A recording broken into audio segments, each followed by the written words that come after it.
Hello, everyone. So, this is going to be part of the Word of God, reading the Bible, reading through the Bible, reading plan, whatever you want to call it. I am certainly not going to do this every week or for every reading or anything like that, but this is Genesis. So, sort of a, and if you know, you know type of thing. I'm not going to let this chance go by. And I also, side benefit, don't have to prepare for this because it's Genesis. Um, so when we get to something else that I might not be as prepared on, and we are in the middle of the fall with soccer season and harvest and animals and whatnot, then you probably won't get all of this type of stuff. But while I'm here and it's a topic that I enjoy, I thought I'd go over it. So we're talking first two chapters of Genesis, right? Big picture, what you have to sort of think through or understand as you're reading it is we have a very modern view of these things. We have a very historical, grammatical translation idea. That's how we do things, right? So we look at the words and we sort of grammatically pick them apart. And then in theory, historical piece is you're supposed to sort of understand the context of that. But it's hard to escape your modern mind because that's how we think about things. That's how we see life, right? So in this time, this story is competing with a lot of ancient Near Eastern ideas that tell the same story, right? And the difference in this one is pretty stark compared to any other creation stories that are out there. So first off, the identity of God, right? In that first line, in the beginning, God created the heavens and the earth, right? That's Elohim. That word Elohim can be used for sort of any spiritual being. When it's used this way here, it's clearly meant to be like the God, the creator God, right? And what's unique in this story is that there is a single being that just creates all this stuff out of nothing, right? He's just creating without any sort of pre-material put there or anything like that, right? That's entirely unique. That the fact that there is one singular God that created all things out of nothing, with no rival gods, no other things going on, is completely unique. The other piece that can be considered just as unique is the value of humanity. So in most of those stories, humans are sort of the peons, they're the slaves, they face the consequences of what the gods do. In this story, we are created in God's image. We're given value by the creator God, the one God that exists, that creates all things, creates for us a beautiful earth and a world, a perfect world to live in. And then he creates us in his image, and he puts us there to work and gives us tasks to do and gives us the Sabbath and says, hey, by the way, take this rest, right? So that is an incredibly unique story. And the whole context for these stories, all the way through, but particularly this first account, chapter one, is it's not the sort of scientific creation out of nothing. It's order from chaos, and you got to keep that in your brain. God is creating out of nothing. He's doing that, but the context that's really the contrast they're trying to make is order from chaos, right?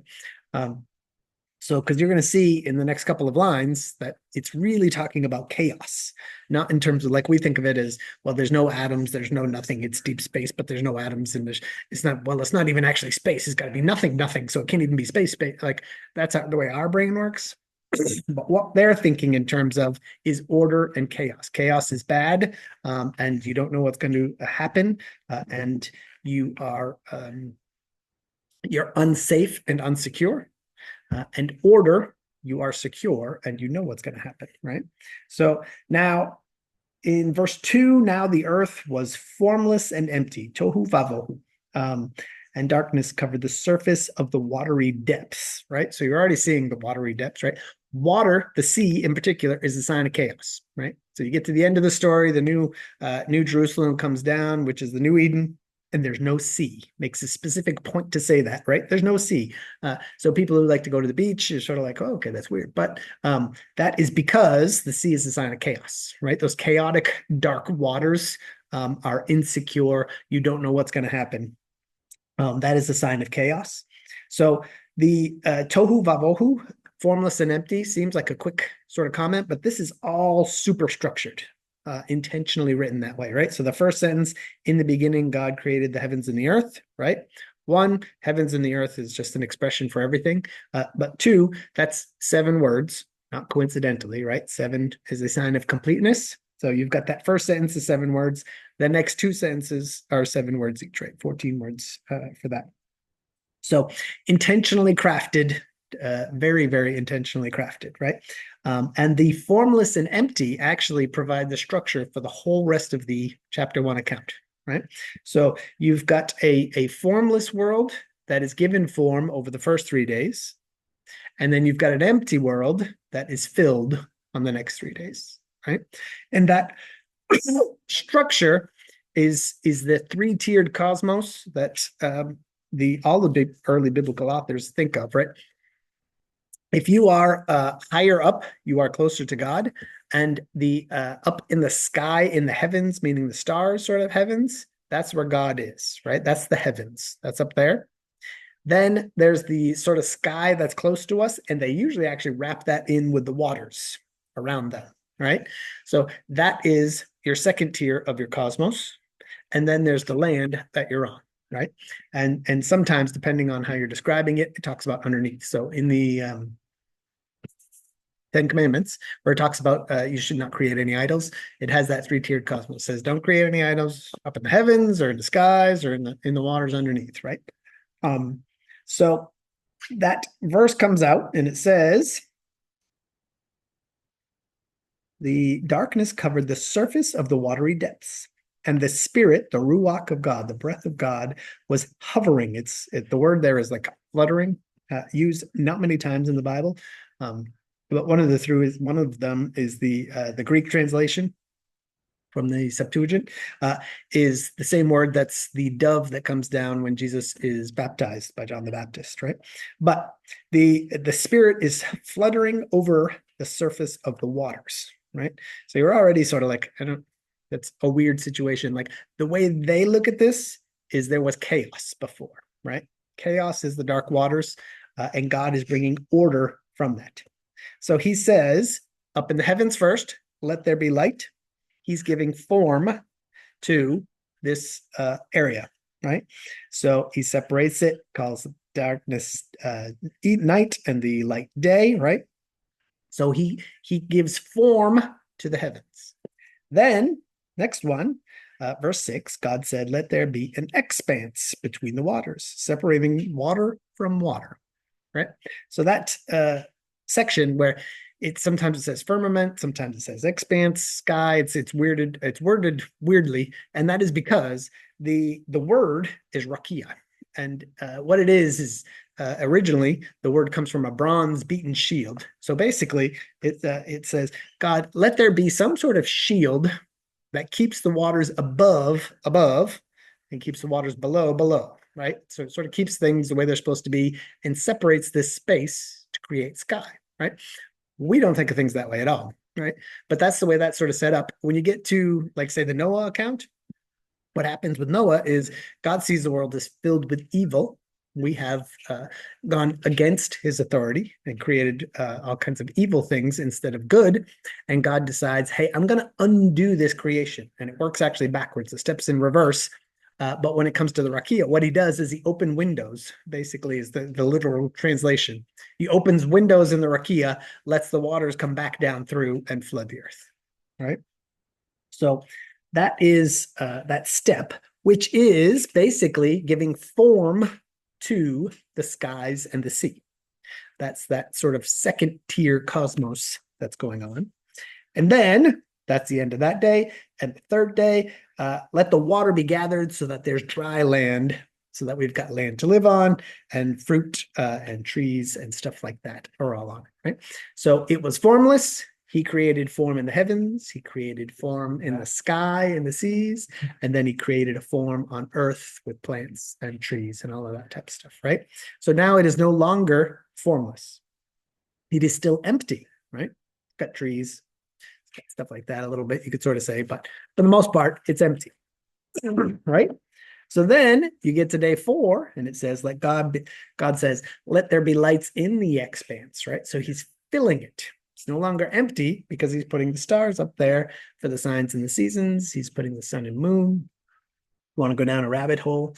It says he puts them up there to rule the night and the day. So if you like the Naked Bible podcast, Michael Heiser, he's great. He's got some good stuff on that. But we won't go all the way down that side, right? So he puts stuff up in the heavens to be up there, right? To rule that. Then he fills the expanse of the sky, right? And the seas. So he says, let their waters be swarming with living creatures. The birds fly above the earth across the expanse. And he created the sea dragons. Another awesome little side hole to go down. Some of the language that's used for snakes and dragons and whatever else all the way through, behemoth. There's some neat sort of links to go through. But basically, he fills the sky and he fills the sea full of animals, right? And they do what they do, which is sort of his theme in this book, right? So then he comes down to the earth on the 6th day and he fills that with animals. And then at the end, very last step, let us make man, right? Verse 26, let us make man in our image according to our likeness, right? So we are meant to be his image bearers. Basically, the wording is basically make a little idol of God down here on earth. So when it says, do not make any idols to me, that is because he's saying, like, to a certain extent, you don't need an idol to me. I already made little mini-me's to go about, right? And what are these mini-me's for? They're going to rule the fish and the birds and the sea, right? And it says, after that, so God created man in his own image. This is verse 27. He created him in the image of God, created them male and female. And then verse 28 is an important one. God blessed them, and God said to them, be fruitful, multiply, fill the earth, and subdue it, right? So that is called, depending on who you're listening to, the dominion mandate, the cultural mandate, the kingdom mandate sometimes. But basically, it's the first thing that God tells. This is what we were designed to do, right? So most people, including myself, assume that is still in place, right? That's what we're designed to do. There's a mandate from God to go do this. So that's what we should be doing. This is our primary purpose while we're here, is to bring his order, right? But even if you believe that that mandate isn't necessarily in play, the point is this was before the fall. So this is creation, right? This was all good. Everything he says right after he does this for us and he creates us and he tells us to do this, he says this is good, right? So it is in our nature and it is a good thing for us to do it, right? Whether you say that mandate is sort of a nomenclature thing, it's wording, right? So don't get caught up in that. This is what we were designed to do and the purpose, right? We were designed after he creates order. Right? There's a whole big long story about, hey, I'm going to go through and I'm going to create order from chaos. Then I create these people in my image to go about and fill the earth and subdue it and whatever else, right? So when it says be fruitful, multiply, fill the earth, obviously it means have children. That's a key piece of what we're supposed to be doing. Have families and children. We'll see in the second account. But it also, that word fill the earth, the next time that's used is in the Noah story, chapter 6, verse 13, 6:13, where God is talking to Noah and saying, hey, by the way, humans have filled the earth all right. They filled it with evil, right? They filled it with things that I didn't want them to do. They have gone against my authority. They are not bringing order by following my orderly laws and bringing about what I'm supposed to do, right? Instead, they have rebelled and there's going to be consequences, right? So that fill doesn't just mean have kids. What it means is culture. It means art. It means music and songs and art. It means engineering and building things and architecture. It means planting your gardens, having your families and children's and jobs, right? But doing all of that under the authority and the rulership of God, right? So if you go about doing all of that under the authority and rulership of God, you are spreading his order throughout his creation. That's exactly what he wants you to do. If you choose not to follow his ways and his order, then you're creating disorder. You're creating chaos. There's very cool hats. I wanted to get one. I haven't got one yet. It says Christ or chaos, right? Once you take Christ out of the picture, once you take God out of that picture, you are left with chaos, right? Those are your two options as you're going through this, right? So if you choose to abandon his rules and order, there are no other sets of rules. There isn't some other set that you can appeal to. There are no other rules you can go to that are going to confine people. Say that, we're going to use liberal consensus and we're going to chat about things and we're going to come up with it. There is no constraining that, right? Men are evil in their hearts. So that's always going to end badly. So you get to the end of chapter 2. You are talking about Elohim, the creator God, all the way through. End of chapter 1, sorry. And into chapter 2, you'll notice that the first 3 verses of chapter 2 should have been in the first chapter. I don't know who did that the first time.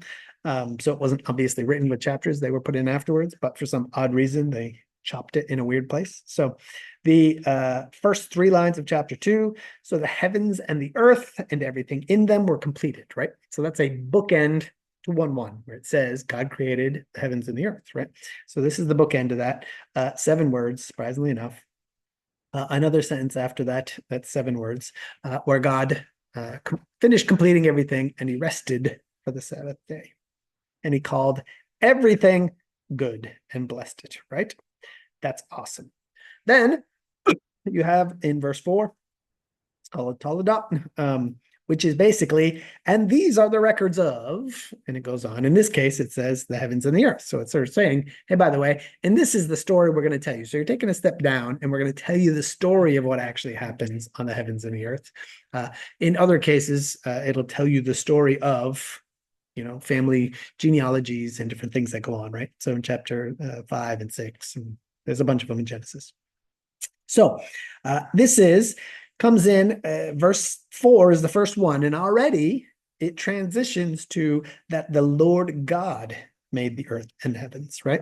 So the Lord is Yahweh, God Elohim, right? So you're no longer the impersonal creator God that created everything. You are now the Yahweh, the Lord God, Yahweh Elohim, which is the personal God of Israel, right? And he makes all of this, and he puts man there, and he formed them out of clay like a potter, puts them together, breathes the breath of life into his nostrils, and the man became a living being, right? Now, note, could have mentioned this before because we've already heard the phrase man, right? God created man, whatever else. The word for man is Adam. So we could have read this translation before, and it said, so God created Adam in his own image, if you wanted to, right? Because the word is one and the other. So Bibles will translate, they'll pick which one they think makes more sense based on the other verbiage in the sentence, but they're the same thing. So you might not see the same translation in terms of one might call it Adam, one might call it man. Same word, same thing, right? So it goes back and forth. So he created Adam and placed him in a garden in Eden. The word Eden is pleasantness. So he placed them in a garden of Eden and pleasantness in the east. A lot of directional stuff that goes on as well. But this whole section, which starts in verse 8, talks about the Garden of Eden, is helpful if you read Revelations, right? You get to the very last page of the Bible. It's a bookend to Eden was created as the perfect place, right? It was a garden on a hilltop. It was the holy hill. So it is always a sign of being closer to God if you're on top of a hill, right? So when you talk about Jerusalem being up on a hill, when Moses goes to talk to God, he goes up Mount Sinai. All of these things happen all the time. You need to go up, and the further up you are, you're closer, right? You know that because all the rivers flow down out of Eden, right? Now, rivers are a sign of peace, right? Because those have been tamed. They're not the chaos waters, the crazy stuff out there, the black, dark chaos waters. They are peaceful rivers that bring life, right? So you're going to read when you get into whatever Psalms that, sit by the river and contemplate these things because rivers bring life and peace and understanding. And when you get to the New Jerusalem, which is Eden being sort of brought back, restored, there are things being restored to the way they were meant to be, right? you've got rivers flowing through it. You've got the same types of trees, a lot of the same language. And it talks about, there being gold and all the precious stones and all that type of stuff, right? So get to verse 15. And the Lord God took Adam, and placed him in the garden. That word placed is to rest or dwell in. So he puts him to sort of rests him to dwell in this garden, to work it and watch over it. So to work it, to abad, is to serve. It's generally often used as worship, right? So Adam is this first priestly role. He's described in very priestly terms. When you get the tabernacle later, all of that is very Eden imagery, very Adam imagery in terms of the priests when you're talking, what they wear and what they're doing, and all of that type of stuff is meant to reflect back to Eden, because Eden is where you're walking with God, right? That's shalom. That's peace, is when you're walking with God. He is your God. We are his people. We're there. Everything is as it should be. We're following his rules, and everything is just perfect, right? That's shalom. That's peace. And that's what the temple is meant to be. That's the presence of God, right? That's where you can walk with God, is inside the temple. So it's meant to look like Eden in all of the imagery and all of that type of stuff, right? So these descriptions of what Adam's doing, he is in the garden working. He's working, he's doing stuff. If any of you ever worked in the garden or worked on the farm, right? But at the same time, the language is he worked it, which is like worship, serving, and he watched over it. That word is usually used for God watching over us, right? So he's watching over the garden, just like God is watching over us, right? Because we are his image bearers. We're meant to be going through and basically doing what he would do at the cosmic level down to us. Now we are meant to take that and bring that to his creation, right? And continue what he's supposed to do. So he sets it up. He says, hey, by the way, there is one condition. Just note that, pay attention, right? This is when only Adam is around. And he's given that one rule. And not to give you a spoiler or anything, but when you get to the next chapter, it doesn't go so well. But in this chapter, it finishes by saying, hey, by the way, name all the animals. Naming is a sign of authority. So you see that God named the sun and the moon. He named those things that are out beyond man's control. And then the animals and things that he says to rule over and subdue, he gives Adam the opportunity to name them. Right? So it finishes off verse 22 by saying that, Adam didn't really find the mate that he was supposed to. So he took a rib from Adam, from the Adam, and he put it into woman and brought her to the man. And the man said, this one at last is bone of my bone and flesh of my flesh. This one will be called woman. So he names her woman, which is life. That's what that word means, right? So, for she was taken from man. So that is God's last sort of act of creation in here, right? It says right here, this is why a man leaves his father and mother, bonds with his wife, they become one flesh, right? So man and wife come together as a family. So he gives man his mission. He gives him the cultural mandate and says, hey, by the way, this is your mission. This is what you're supposed to go off and do. You're supposed to be my image. You're supposed to bring order on this earth under my authority, the way that I tell you to do it, following my orderly rules. You go about and be my regents. You be my stewards. You be my, whatever you want to call them, my middle managers, to say, hey, this is your job to go about continuing my business, right? And he gives them a family, the basic unit that you're going to start with, right? This is your first primary responsibility. The way that you are going to go about bringing order to the world is starting with your family and moving up from there, right? So you will create culture, will create all of these things, but you will start with your family unit. And then later you'll see introduces a church unit, introduces government. All of these things are normal. The discussion on civil government, whether they would have happened pre-fall or post-fall, most traditional beliefs would say it would be a pre-fall situation, the government. And obviously, God expects us to have them and use them. It's all the way through the Bible. So we will create all of those things. The question is, will we do that under the authority of God? Or will we choose to define good and evil ourselves and not do it under the authority of God? Surprisingly enough, chapter 3 starts with, now the serpent was the most cunning of all the wild animals. So our reading is only chapter 1 and 2. So I won't go into chapter 3 today, but you know where that's going. So, all right. You got any questions or anything, just feel free to shoot me a line. But that was just sort of a quick overview, help set you on the path. Happy reading. God bless you.